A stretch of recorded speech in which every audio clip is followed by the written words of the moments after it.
नमस्कार विद्यार्थी मित्रांनो, ह्या अगोदरच्या भागामध्ये आपण काही ऑर्गॅनिक मॉलिक्युल्सची आपण स्ट्रक्चरल फॉर्म्युले कशी काढायची, त्याच्यानंतर त्यांची इलेक्ट्रॉन डॉट स्ट्रक्चर्स कसे काढायचे, त्याच्यानंतर कंडेन्स्ड फॉर्म्युला कसा लिहायचा वेगवेगळ्या ऑर्गॅनिक मॉलिक्युल्सचा, आणि त्याच्यानंतर आपण बॉन्ड लाईन फॉर्म्युले अशा वेगवेगळ्या प्रकारचे आपण त्यांची ऑर्गॅनिक कंपाऊंड्सची किंवा ऑर्गॅनिक मॉलिक्युल्सची वेगवेगळी फॉर्म्युली ही कशी आपण तयार करणार आणि त्यांना कसं रिप्रेझेंट करणार, त्यांचं रिप्रेझेंटेशन आपण घेतलं होतं. त्याच्यामध्ये त्यांचे स्ट्रक्चरल फॉर्म्युले, इलेक्ट्रॉन डॉट फॉर्म्युले, कंडेन्स्ड फॉर्म्युला आणि बॉन्ड लाईन फॉर्म्युला ह्या प्रकारचे आपण फॉर्म्युले घेतले होते. पण आपल्याला माहिती आहेत number of organic compounds, millions of organic compounds आपल्याला माहिती आहेत. पण ह्या सगळ्यांचा अभ्यास आपल्याला एकत्रित करणे सोपे जावे यासाठी आपण त्यांना वेगवेगळ्या प्रकारे आपण त्यांचं क्लासिफिकेशन घेतो. तर आजच्या पॉईंटमध्ये आपल्याला घ्यायचं त्यांचं classification of organic compounds. Generally आपण दोन बेसिसवर, त्यांच्या स्ट्रक्चरवर आधारित क्लासिफिकेशन आणि त्यांच्यामध्ये त्या ऑर्गॅनिक कंपाऊंडमध्ये जो काही फंक्शनल ग्रुप प्रेझेंट असतो त्यावर आधारित एक क्लासिफिकेशन, असे दोन मेन मेथड्स आहेत क्लासिफिकेशनच्या ऑर्गॅनिक कंपाऊंड्सच्या, त्या आपण आज घेणार आहोत. दॅट इज आजचा पॉईंट आहे classification of the organic compounds. आता याच्यामध्ये क्लासिफाय किंवा क्लासिफिकेशन जे आहे ऑर्गॅनिक कंपाऊंड्सचं, हे आपण दोन पद्धतीने घेतो. That is the on the basis of carbon skeleton. पहिला टाईप कोणता आहे? On the basis of carbon skeleton, किंवा त्यालाच म्हणतात on the basis of there structures. Carbon skeleton किंवा त्यांनाच म्हणतो आपण त्याच्या स्ट्रक्चरवर आधारित त्यांचं क्लासिफिकेशन. आणि सेकंड टाईप आहे depending upon the functional group. त्या ऑर्गॅनिक कंपाऊंड्समध्ये जो काही फंक्शनल ग्रुप प्रेझेंट आहे त्यावर आधारित त्यांचं क्लासिफिकेशन. असे दोन मेन क्लासिफिकेशन्स आहेत ऑर्गॅनिक कंपाऊंड्सचे. ह्याच्यामध्ये बघा पेज नंबर 207 वर तुम्हाला tree of classification of organic compounds he figure दिलेली आहे. 14.6 ही फिगर आहे tree of classification of organic compounds, page number 207 वर. तर ह्याच्यामध्ये जी ट्री डायग्राम दिलेली आहे क्लासिफिकेशनची, त्याच्यामध्ये organic compounds they are mainly classified on the basis of their carbon skeleton into two main classes. आपण पहिलं क्लासिफिकेशन घेणार आहोत on the basis of carbon skeleton किंवा on the basis of structures म्हणतो आपण त्याला. तर ह्याच्यामध्ये ऑर्गॅनिक कंपाऊंड्स हे मेनली दोन क्लासेसमध्ये त्यांचं आपण क्लासिफिकेशन केलेलं आहे. एक क्लास आहे त्याचा ज्याला म्हणतो आपण असायक्लिक किंवा अलिफॅटिक. असायक्लिक कंपाऊंड्स किंवा अलिफॅटिक कंपाऊंड्स यांनाच म्हणतो आपण ओपन चेन कंपाऊंड. यांनाच काय म्हणतो आपण? Open chain compound. आणि दुसरा जो मेन क्लास आहे त्याला म्हणतो आपण सायक्लिक कंपाऊंड्स किंवा रिंग कंपाऊंड्स किंवा क्लोज्ड चेन कंपाऊंड्स. या ठिकाणी चेन कशी असते? क्लोज असते. क्लोज्ड चेन कंपाऊंड्स हे मेन दोन क्लासेस आहेत ऑर्गॅनिक कंपाऊंड्सचं क्लासिफिकेशन आपण करताना कार्बन स्केलेटनवर आधारित. हे दोन मेन क्लासेस आहेत. पहिला आहे असायक्लिक म्हणजे विदाऊट सायकल, त्यांच्यामध्ये सायकल प्रेझेंट नसते, त्यांनाच म्हणतो आपण अलिफॅटिक कंपाऊंड्स किंवा ओपन चेन कंपाऊंड्स. आणि दुसरा क्लास आहे सायक्लिक कंपाऊंड्स किंवा रिंग कंपाऊंड्स किंवा क्लोज्ड चेन कंपाऊंड्स. तर अशा प्रकारे ह्यांचं हे क्लासिफिकेशन आहे. ह्या ओपन चेन कंपाऊंड्समध्ये परत आपल्याला स्ट्रेट चेन कंपाऊंड्स आणि ब्रँच्ड चेन कंपाऊंड्स. ओपन चेन कंपाऊंड्समध्ये परत आपल्याला दोन क्लासेस कोणते घेता येतील? स्ट्रेट चेन कंपाऊंड्स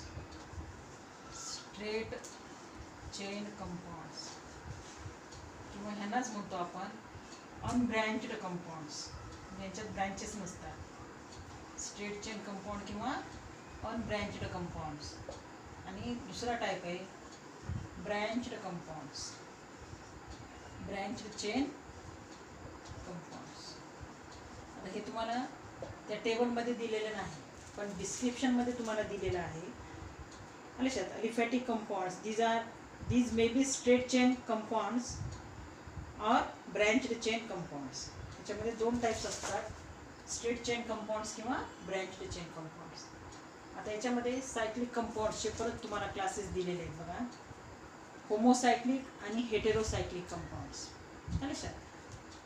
त्याच्यानंतर होमोसायक्लिकचे परत दोन टाईप दिलेले आहेत तुम्हाला, अलिसायक्लिक कंपाऊंड्स, ॲरोमॅटिक कंपाऊंड्स.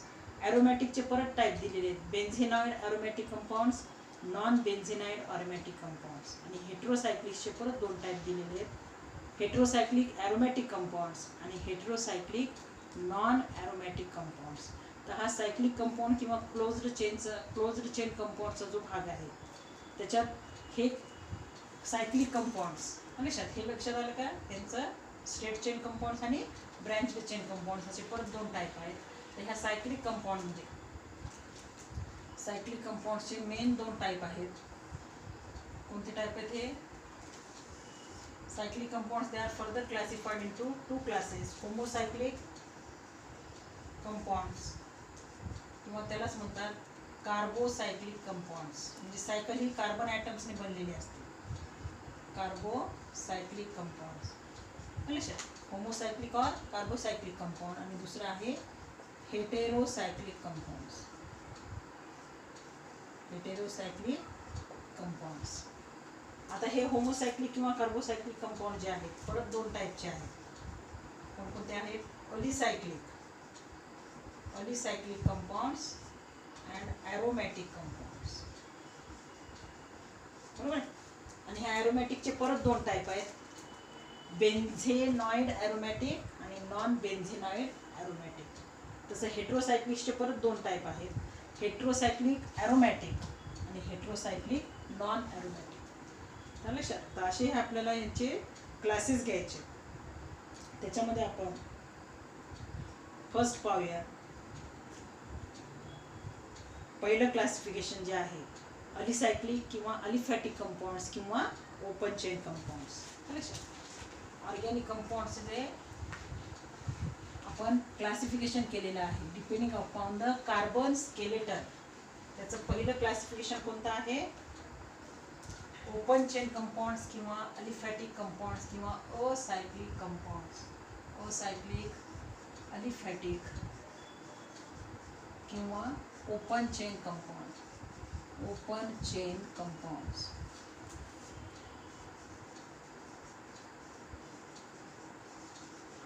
या ठिकाणी थोडक्यात मी तुम्हाला ओपन चेन काय असते ते सांगते पहा. हेक्झेन जेव्हा आपण घेतो, हेक्झेन CH3 CH2, हेक्झेनचा फॉर्म्युला काय? C6H14, CH3 CH2 CH2 CH2 CH2 CH3. बघा साखर म्हणजे काय? 1 2 3 4 5 6. आता ही रिंग आपण कुठपर्यंत लिहिली, तिला आपण असायक्लिक म्हणणार. सायकल म्हणजे पहिला बॉन्ड आणि शेवटचा बॉन्ड, म्हणजे कार्बन 1 आणि कार्बन 6 ह्यांच्यामध्ये बॉन्डिंग नाही झालेली, हा बॉन्ड नाही झालेला तयार, म्हणजे ही रिंग क्लोज झालेली नाही. पण बेन्झीन जर घेतला आपण तर पहा याच्यामध्ये CH, हा CH, CH, CH आणि हा CH. तर हा या ठिकाणी पहा, हा पहिला कार्बन, दुसरा कार्बन, तिसरा कार्बन, चौथा कार्बन, पाचवा कार्बन आणि सहावा कार्बन. पहिल्या दुसऱ्या कार्बनमध्ये बॉन्ड आहे, दुसऱ्या तिसऱ्या कार्बनमध्ये बॉन्ड आहे, तिसऱ्या चौथ्या कार्बनमध्ये बॉन्ड आहे, चौथ्या पाचव्या कार्बनमध्ये बॉन्ड आहे, पाचव्या आणि सहाव्या कार्बनमध्ये सुद्धा बॉन्ड आहे. पण पहिला कार्बन आणि शेवटचा कार्बन यांच्यामध्ये बॉन्ड नाही, म्हणजे रिंग काय झालेली नाही, क्लोज झालेली नाही. रिंग कशी आहे? ओपन आहे. पण या ठिकाणी बेन्झीनचा जर हा फॉर्म्युला घेतला आपण तर हा पहिला कार्बन, हा दुसरा कार्बन, हा तिसरा कार्बन, हा चौथा कार्बन, पाचवा कार्बन आणि हा सहावा कार्बन. बघा, पहिल्या दुसऱ्या कार्बनमध्ये बॉन्डिंग आहे, दुसऱ्या तिसऱ्या कार्बनमध्ये बॉन्डिंग आहे, तिसऱ्या चौथ्या कार्बनमध्ये बॉन्डिंग आहे, चौथ्या पाचव्या कार्बनमध्ये बॉन्डिंग आहे, पाचव्या सहाव्या कार्बनमध्ये सुद्धा बॉन्डिंग आहे, आणि आणि पहिल्या आणि 6व्या कार्बनमध्ये सुद्धा बॉन्डिंग आहे. म्हणजे या ठिकाणी ही रिंग ओपन आहे का? नाही. ही रिंग कशी झालेली आहे? क्लोज झालेली आहे. म्हणजे पहिला कार्बन आणि शेवटचा कार्बन यांच्यामध्ये सुद्धा बॉन्डिंग आहे आणि ही रिंग क्लोज झालेली आहे. म्हणून ह्या कंपाऊंडला म्हणतात सायक्लिक कंपाऊंड किंवा रिंग कंपाऊंड्स, लक्षात, किंवा क्लोज्ड चेन कंपाऊंड्स. बेन्झीन हे कशाचं उदाहरण आहे? रिंग कंपाऊंड्सचं किंवा क्लोज्ड चेन कंपाऊंड्सचं किंवा सायक्लिक कंपाऊंड्सचं. पण या ठिकाणी हेक्झेनमध्ये मात्र पहिला कार्बन आणि शेवटचा कार्बन यांच्यामध्ये कोणत्याही प्रकारची बॉन्डिंग नाही. म्हणजेच हे कंपाऊंड्स कसे आहेत? Open chain compounds. त्यांनाच म्हणतो आपण सॅच्युरेटेड आणि अनसॅच्युरेटेड. याच्यामध्ये दोन्ही टाईप येतात, सॅच्युरेटेड आणि अनसॅच्युरेटेड. आता याच्यामध्ये एक्झाम्पल दिलेले आहेत पहा अलिसायक्लिक कंपाऊंड्सचे. प्रोपेन आहे, एन प्रोपाइल अल्कोहोल आहे, लक्षात. तर या ठिकाणी हा मी हेक्झेन दिला आहे, लक्षात. याच्यामध्ये आपण लिहूयात पेंटेन किंवा ब्युटेन. ब्युटेन जरी लिहिला तरी चालतो. हा ब्युटेन C4H10. याच्यामध्ये मी 3 कार्बन, सगळे 4ही कार्बन एका सरळ रेषेमध्ये काढले. म्हणजे हा CH3, CH2, CH2, CH3. कारण ह्या अलिफॅटिक कंपाऊंडचे किंवा ओपन चेन कंपाऊंडचे परत 2 टाईप आहेत, स्ट्रेट चेन कंपाऊंड आणि ब्रँच्ड चेन कंपाऊंड. तर या ठिकाणी हा फॉर्म्युला होईल CH3, CH2, CH2, CH3. तर मी एकदाच ॲट अ टाइम आपण हे 4ही कार्बन एकदाच मोजू शकतो, 1 2 3 4. पण समजा मी 3 कार्बन एका सरळ रेषेमध्ये काढलेत आणि 1 कार्बन ब्रँचमध्ये काढला. तर या ठिकाणी बघा आपण ॲट अ टाइम फक्त 3 कार्बन मोजू शकतो, 1 2 3. हा कार्बन साईडला राहील किंवा असे 1 2 3 घेतले तर हा कार्बन बाजूला राहील किंवा 1 2 3 असे घेतले तर हा कार्बन बाजूला राहील. म्हणजे ह्याच्यामध्ये 4 कार्बन आहेत, पण ॲट अ टाइम आपण 4ही कार्बन मोजू शकत नाही. 1 कार्बन हा ब्रँचमध्ये जाईल. म्हणून ह्या सायक्लिक कंपाऊंडचे परत किती टाईप आहेत? 2 टाईप आहेत, स्ट्रेट चेन कंपाऊंड आणि ब्रँच चेन कंपाऊंड. आता याचा फॉर्म्युला काही पहा या ठिकाणी.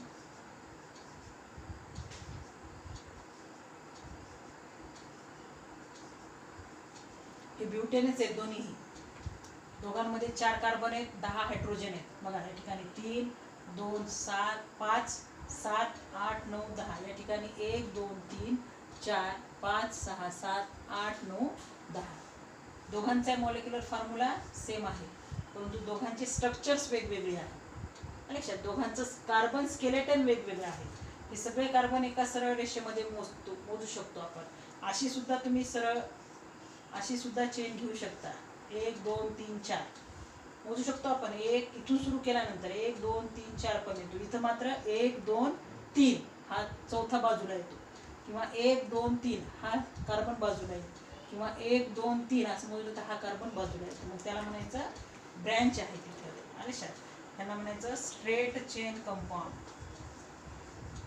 ह्या अलिफॅटिकमध्ये हा स्ट्रेट चेन कंपाऊंडचं उदाहरण आहे आणि हा ब्रँच्ड चेन, लक्षात. ही कोणती चेन असेल? ब्रँच्ड चेन कंपाऊंड्स, लक्षात. ह्याला म्हणतो आपण एन ब्युटेन. ही नॉर्मल चेन आहे. स्ट्रेट चेनलाच आपण नॉर्मल चेन म्हणतो आणि नॉर्मल चेनमध्ये सगळे कार्बन आपण ॲट अ टाइम मोजू शकतो. म्हणून ह्या नॉर्मलला प्रिफिक्स जे आहे, नॉर्मल हे एन पासून सुरू होतं, म्हणून ब्युटेनच्या अगोदर हा प्रिफिक्स जोडला आहे आपण, त्याला म्हणतो आपण एन ब्युटेन. आणि ह्याचा फॉर्म्युला जर घेतला आपण ह्या ब्रँच्ड चेनमध्ये, हा फॉर्म्युला आपल्याला अशा प्रकारे येईल. CH3 हा कार्बनला हायड्रोजन जोडलेला आहे आणि त्याला CH3 जोडलेला आहे. हा CH3 बरोबर, हा CH3 हा CH आणि याला काय जोडलेला आहे परत? हा CH3 आणि परत समोर सुद्धा काय जोडलेला आहे? CH3. आता हे सेकंड कार्बनवर, हा फर्स्ट कार्बन हा सेकंड कार्बन हा थर्ड कार्बन, सेकंड कार्बनवर मिथाईलची एक ब्रँच असेल. सेकंड कार्बनवर CH3 म्हणजे मिथाईल, ह्या CH3 काय म्हणतो आपण? मिथाईलची 1 ब्रँच जर प्रेझेंट असेल, एक मिथाइल ग्रुप जर प्रेझेंट असेल, सेकंड कार्बनवर मिथाईलची जर एक ब्रँच असेल किंवा एक मिथाइल ग्रुप प्रेझेंट असेल तर तिथं प्रिफिक्स लागतो आपण आयसो, आणि ह्याच्यात 4 कार्बन येते, 1 2 3 4, म्हणून ह्याला म्हणायचं आयसो ब्युटेन. ब्युटेनच आहे हा, पण ह्याला प्रिफिक्स काय वापरला आपण, ब्रँच असल्यामुळं सेकंड कार्बनवर एक ब्रँच आहे त्याच्यामुळे आयसो प्रिफिक्स वापरलाय. नावाच्या अगोदर जो शब्द लिहितो त्याला आपण प्रिफिक्स म्हणतो, आयसो ब्युटेन. आणि इथं आपण एन प्रिफिक्स वापरलाय, एन ब्युटेन. म्हणजे हे ब्रँच स्ट्रेट चेन कंपाऊंड्सचे उदाहरण आहे आणि हे ब्रँच्ड चेन कंपाऊंड्सचं उदाहरण आहे. लक्षात, म्हणजे अलिसायक्लिक किंवा अलिफॅटिक कंपाऊंड्स ह्यांना आपण परत क्लासिफाय करणार स्ट्रेट चेन कंपाऊंड्स आणि ब्रँच्ड चेन कंपाऊंड्समध्ये. लक्षात, तर असं हे एन ब्युटेन स्ट्रेट चेन कंपाऊंडचं उदाहरण असेल आणि आयसोब्युटेन हे ब्रँच्ड चेनचं उदाहरण असेल. लक्षात, त्याच्यानंतर आपल्याला घ्यायचे सायक्लिक कंपाऊंड्स म्हणजे काय. तर ह्याच्यामध्ये आपल्याला सायक्लिक कंपाऊंड्सचं डेफिनेशन घेताना ह्या कंपाऊंड्समध्ये molecules they are joined by atoms to form the ring like structure. These are the compounds in which असे हे कंपाऊंड्स आहेत ज्यांच्यामध्ये मॉलिक्युल्स तयार होतात by joining the atoms to form the ring like structure. यामध्ये तुम्हाला आता मी बेन्झिनचं उदाहरण दिलं होतं बघा. लक्षात, याच्यामध्ये ॲटम्स हे एकमेकांना लिंक होतात आणि आपल्याला रिंग सारखे स्ट्रक्चर्स तयार करतात, त्यांना म्हणतो आपण सायक्लिक कंपाऊंड्स. त्याच्यामध्ये सायक्लिक कंपाऊंड्समध्ये ह्या आता बेन्झिनचं जर आपण स्ट्रक्चर काढलं तर तुम्हाला माहिती आहे 6 कार्बनला 6 काय असतात, कार्बन. आणि त्या प्रत्येक कार्बनला काय जोडलेला असतो, एक हायड्रोजन. लक्षात, असे हे 6 कार्बन आणि ह्या प्रत्येक कार्बनला एक एक हायड्रोजन जोडलेला असतो. आणि ह्या मध्ये अल्टरनेट डबल आणि सिंगल बॉन्ड असतात, double bond single bond, double bond single bond. त्याचा मॉलिक्युलर फॉर्म्युला आहे C6H6 and that structure is called benzene. ह्याला काय म्हणतो आपण, बेन्झीन. आता ह्याच्यामध्ये हे जे बॉन्ड आहेत, हा कार्बन कार्बन मधला जो बॉन्ड आहे तो एक सिग्मा बॉन्ड असतो, दुसरा पाय बॉन्ड असतो. लक्षात, आणि हे पाय इलेक्ट्रॉन कॉन्स्टंटली फर्स्ट कार्बन पासून शेवटच्या कार्बन पर्यंत कॉन्स्टंटली ते फिरत असतात. म्हणून आपण हे स्ट्रक्चर बेन्झीनचं जे हे स्ट्रक्चर आहे, बॉन्ड लाईन फॉर्म्युला आपल्याला माहिती आहे. तर हा आपण बॉन्ड लाईन फॉर्म्युला काढला तर ह्याच्यामध्ये हे पाय इलेक्ट्रॉन असे दाखवतो आपण. म्हणजे बेन्झीनची रिंग आपण अशीही काढू शकतो किंवा बेन्झीनची रिंग आपण अशीही काढू शकतो. हा बॉन्ड लाईन फॉर्म्युला, हा डबल बॉन्ड, हा सिंगल बॉन्ड, हा डबल बॉन्ड, हा सिंगल बॉन्ड, हा double bond.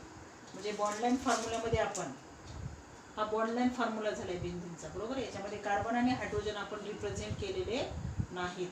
and therefore this formula is called bond line formula of benzene. लक्षात, यामध्ये फक्त लक्षात ठेवायचे डबल बॉन्ड नंतर सिंगल बॉन्ड, सिंगल बॉन्ड नंतर डबल बॉन्ड, डबल बॉन्ड नंतर परत सिंगल बॉन्ड, परत डबल बॉन्ड, परत सिंगल बॉन्ड. म्हणजे ह्याला म्हणतो आपण alternate single and double bonds. तर असे हे सायक्लिक कंपाऊंड जे आहे त्याच्यामध्ये एक नाव काय येईल, बेन्झीन नाव येईल. त्याच्यानंतर 2 बेन्झीन रिंग जर एकमेकांना जोडलेल्या असतील, या ठिकाणी बघा, या 2 बेन्झीन रिंगला आपण एकत्र जोडले, हा double bond, double bond, double bond. हा डबल बॉन्ड दोघांमध्ये कॉमन आहे.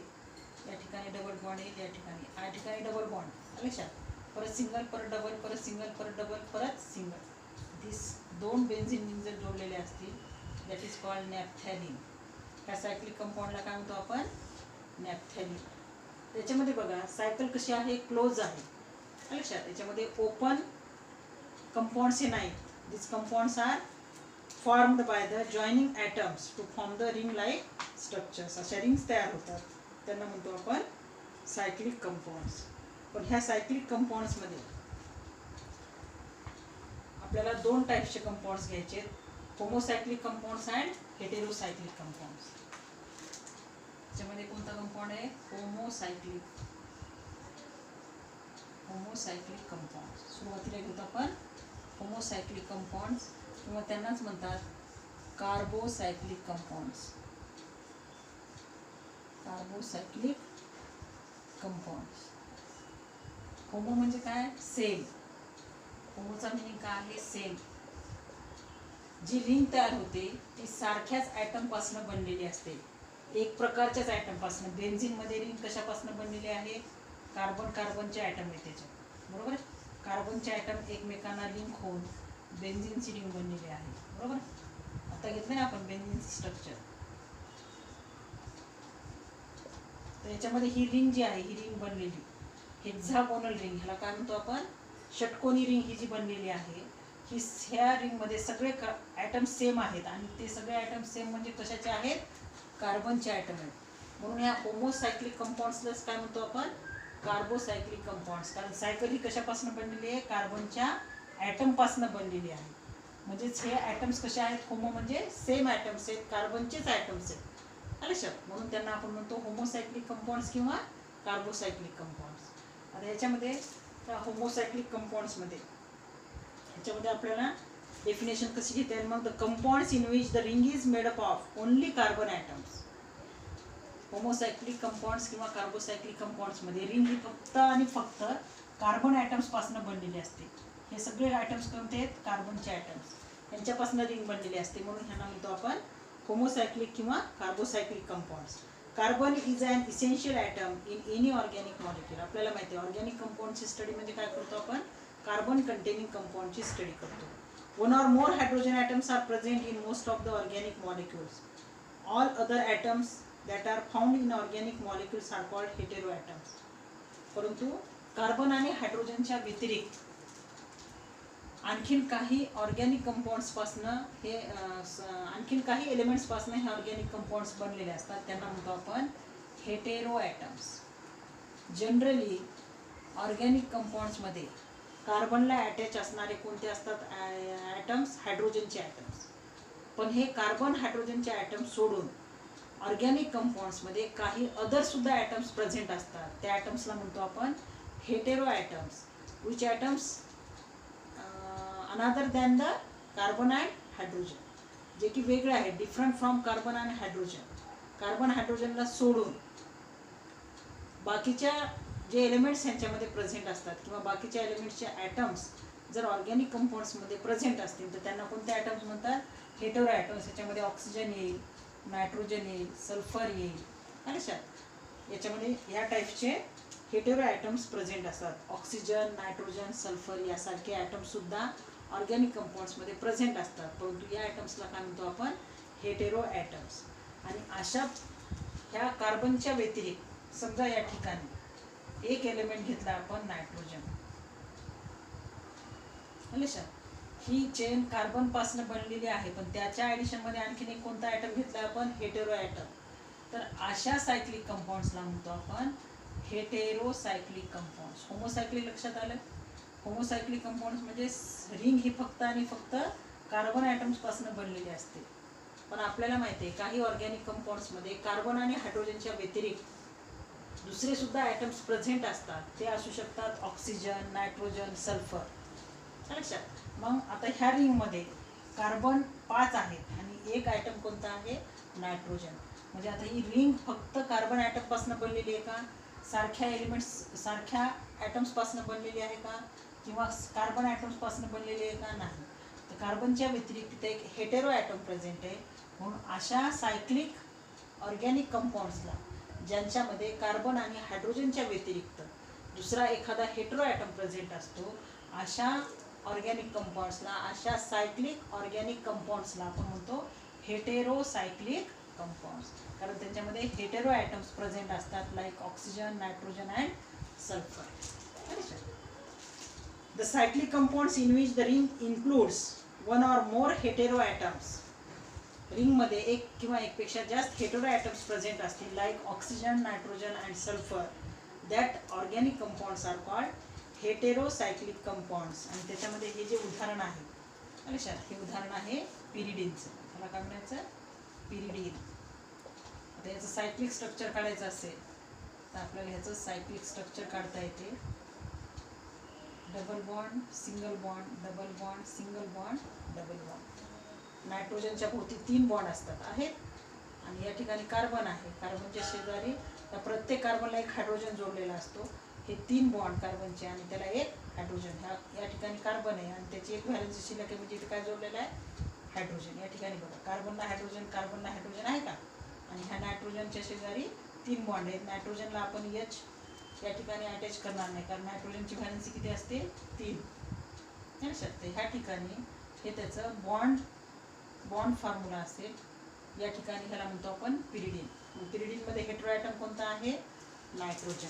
आणखीन तुम्हाला 207 पेजवर बरेचसे एक्झाम्पल दिलेले आहेत। त्याच्यामध्ये पायरॉल दिलाय, फ्युरॉन। आता ह्याच्यामध्ये आणखीन एक एक्झाम्पल घ्यायचं असेल तर ह्या ठिकाणी हा हेटेरो ॲटम प्रेझेंट आहे, किंवा ह्यालाच आपण स्ट्रक्चरच्या फॉर्ममध्ये जर काढलं, हा बॉन्ड लाईन फॉर्म्युला आहे, स्ट्रक्चरच्या फॉर्ममध्ये जर काढलं तर या ठिकाणी येईल CH CH CH CH आणि हा O। या ठिकाणी बघा कार्बनची व्हॅलेन्सी 1 2 3 आणि 4, ऑक्सिजनची व्हॅलेन्सी 2, आणि ह्याच्यावर लोन पेअर असतात। दाखवले तरी चालते, नाही दाखवले चालते। That is called furan. याला काय म्हणायचं? Furan. That is also the example of heterocyclic compound. तर हे काही एक्झाम्पल झाले बघा। फ्युरॉन, याला काय म्हणायचं? फ्युरॉन, FURAN। तुम्हाला पेज नंबर 208 वर फिगर नंबर 14.8 दिलेली बघा। त्याच्यामध्ये हेटेरोसायक्लिक कंपाऊंड्सची वेगवेगळी एक्झाम्पल्स दिलेले आहेत। Furan, thiophene, pyridine, pyrrole, tetrahydrofuran, piperidine आणि 4H पायरान। आलं लक्षात? These are some examples of heterocyclic compounds. आणि याच्यानंतरचा जो भाग आहे, आलं लक्षात? होमोसायक्लिक कंपाऊंड्सचे परत 2 टाईप आहेत, अलिसायक्लिक अँड ॲरोमॅटिक। आणि हेटेरोसायक्लिक ॲरोमॅटिक आणि हेटेरोसायक्लिक नॉन ॲरोमॅटिक, हे जे क्लासिफिकेशन आपलं राहिलेलं आहे, आपण नेक्स्ट पिरियडला घेऊया।